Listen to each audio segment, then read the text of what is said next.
കഴിഞ്ഞ വർഷം സ്കോട്ട്ലൻഡിലേക്ക് ഇതേ സമയം ഒരു യാത്ര പോയപ്പോൾ ഒരു വിദേശ രാജ്യം കാണാൻ പോകുന്നു എന്നുള്ളൊരു ചിന്ത മാത്രമാണ് എനിക്കുണ്ടായിരുന്നത്. എന്നാൽ അവിടുത്തെ തെരുവുകളിൽ കൂടി നടന്നപ്പോൾ അനുഭവപ്പെട്ട ഒരു മിസ്റ്റീരിയസ് ഫീലിംഗ് ഉണ്ട്. അത് പറഞ്ഞറിയിക്കാൻ പറ്റില്ല. ആർക്കൊക്കെയോ എന്തൊക്കെയോ പറയാനുള്ളതുപോലെ.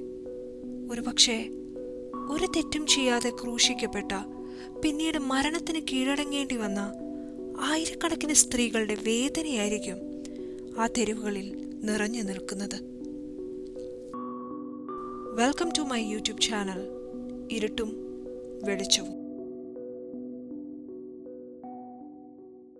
ഇന്ന് ഞാൻ പറയാൻ പോകുന്നത് സ്കോട്ട്ലൻഡിലും യൂറോപ്പിന്റെ പല ഭാഗങ്ങളിലും കുപ്രസിദ്ധമായിരുന്ന വിച്ച് ഹണ്ടിങ്ങിനെ പറ്റിയാണ്.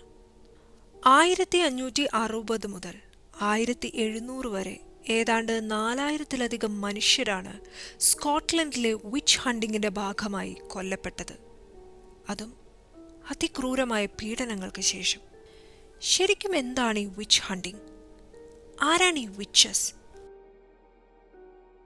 വിച്ച് ക്രാഫ്റ്റിംഗ് അഥവാ മന്ത്രവാദം.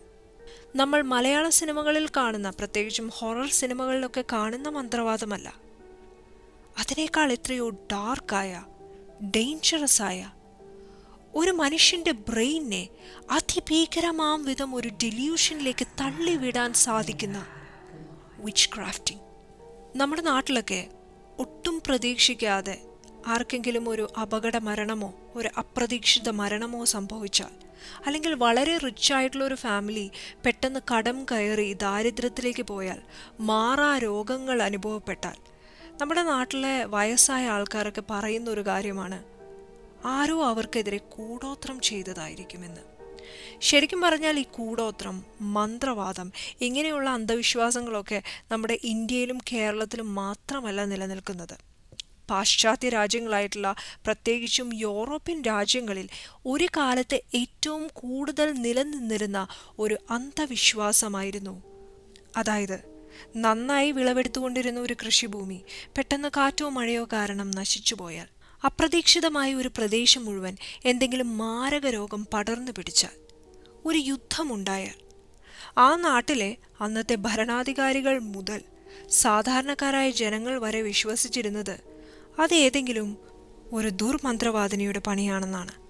മാത്രമല്ല, ആ കാലഘട്ടം എന്ന് പറയുന്നത് ക്രിസ്ത്യാനിറ്റി വളരെയധികം പ്രസിദ്ധമായിക്കൊണ്ടിരുന്നിരുന്ന ഒരു ടൈമാണ്. ക്രിസ്ത്യൻ റിലീജിയൻ ആളുകൾക്കിടയിലേക്ക് പടർന്നു പിടിച്ചപ്പോൾ സ്വാഭാവികമായും ദൈവചിന്തയോടൊപ്പം മറ്റൊരു ഭയം കൂടി അന്നത്തെ കാലത്തെ ജനങ്ങൾക്കുള്ളിലേക്ക് വരാൻ തുടങ്ങി. ദൈവമുണ്ടെങ്കിൽ സാത്താനുമുണ്ടാവില്ലേ? അങ്ങനെയാണെങ്കിൽ ഈ സാത്താനെ വിശ്വസിക്കുന്ന ആൾക്കാർക്ക് സാധാരണക്കാരായിട്ടുള്ള ദൈവചിന്തയുള്ള ജനങ്ങളെ ദ്രോഹിക്കാൻ ആവശ്യമായ മാജിക്കൽ പവേഴ്സ് കിട്ടിയിട്ടുണ്ടാവില്ലേ?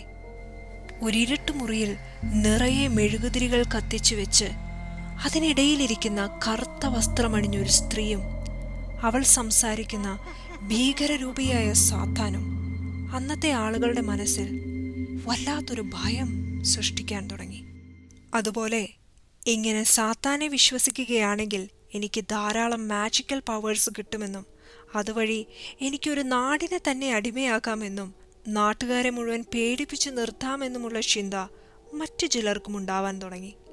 അങ്ങനെ വിച്ചസ് അഥവാ ഡെവിൾ വർഷിപ്പേഴ്സ് ഉടലെടുത്തു.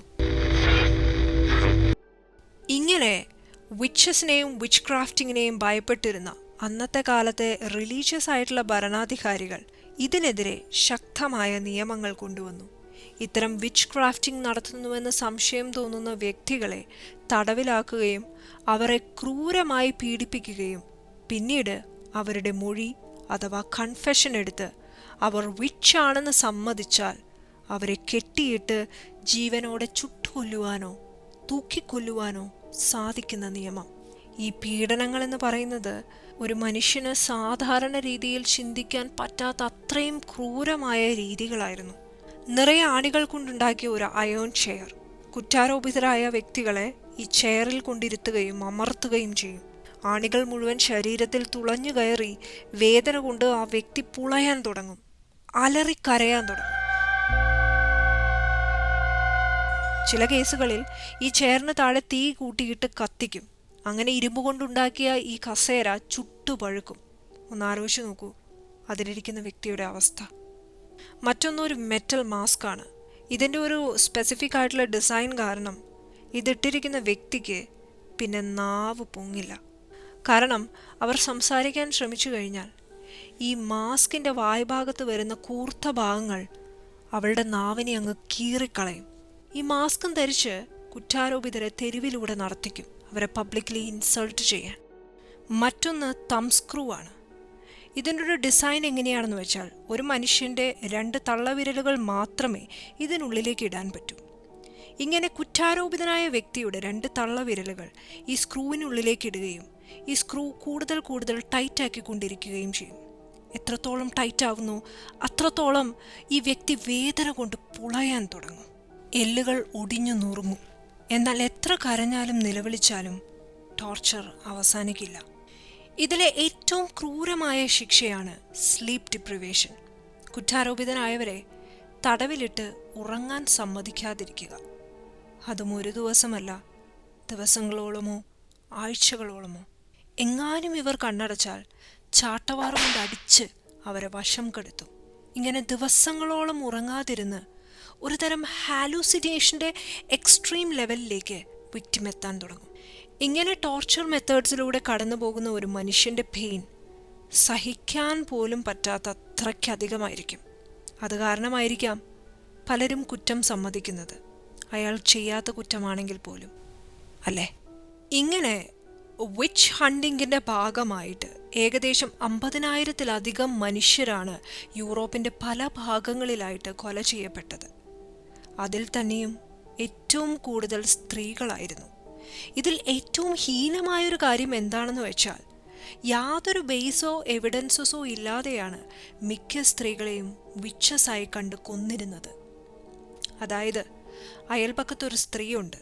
അവർ കാണാൻ വളരെ സുന്ദരിയാണ്, സമർത്ഥയാണ്, ബുദ്ധിശാലിയാണ്, കാര്യപ്രാപ്തിയുള്ളവളാണെങ്കിൽ അവളോട് അസൂയ തോന്നുന്ന ഒരാൾക്ക് കഴിഞ്ഞ കാറ്റിലും മഴയിലും എൻ്റെ കൃഷിഭൂമി ആകെ നശിച്ചുവെന്നും എൻ്റെ കന്നുകാലികൾക്ക് മാറാരോഗം പിടിപെട്ടെന്നും ഇതെല്ലാം അയൽപക്കത്തുള്ള സ്ത്രീ എന്നോടുള്ള അസൂയ കാരണം എനിക്കെതിരെ കൂടോത്രമോ മന്ത്രവാദമോ ചെയ്ത് നശിപ്പിച്ചതാണെന്നും ഭരണാധികാരികളോട് പറഞ്ഞാൽ അവളൊരു മന്ത്രവാദിനിയാണ്, അവളൊരു വിച്ചാണ് എന്നെനിക്ക് സംശയമുണ്ട് എന്ന് അവർക്ക് മൊഴി നൽകിയാൽ അവൾ തടവിലാക്കപ്പെടും, അതിക്രൂരമായി പീഡിപ്പിക്കപ്പെടും, കൊല ചെയ്യപ്പെടും.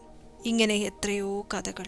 ഇങ്ങനെ സ്കോട്ട്ലൻഡിലെ വിച്ച് ക്രാഫ്റ്റിങ്ങിൻ്റെ കഥകൾ പറയുമ്പോൾ അവിടെ ഏറ്റവും ആദ്യം പറയുന്ന, ഏറ്റവും ആദ്യം കേൾക്കുന്ന പേരാണ് ഇസോബെൽ ഗൗഡി. ഒരുപക്ഷെ സ്കോട്ട്ലൻഡിലെ ചരിത്രത്തിൽ കണ്ടെടുക്കപ്പെട്ടിട്ടുള്ളതിൽ ഏറ്റവും ഞെട്ടിപ്പിക്കുന്നതും എന്നാൽ ഏറ്റവും ഡീറ്റെയിലിംഗ് ആയിട്ടുള്ളതുമായിട്ടുള്ള ഒന്നാണ് Isobel Gowdie's confession about witch crafting. തടവിലാക്കി 6 ആഴ്ചകൾക്കുള്ളിൽ she made a series of 4 confessions of witch crafting. ശരിക്കും ആരാണ് ഇസോബെൽ ഗൗഡി? അവൾ ഒരു വിച്ചായിരുന്നോ? എന്തായിരുന്നു അവൾ നടത്തിയ ആ 4 കൺഫെഷൻ? അത് അടുത്ത ചൊവ്വാഴ്ച. Until then, good night, sweet dreams.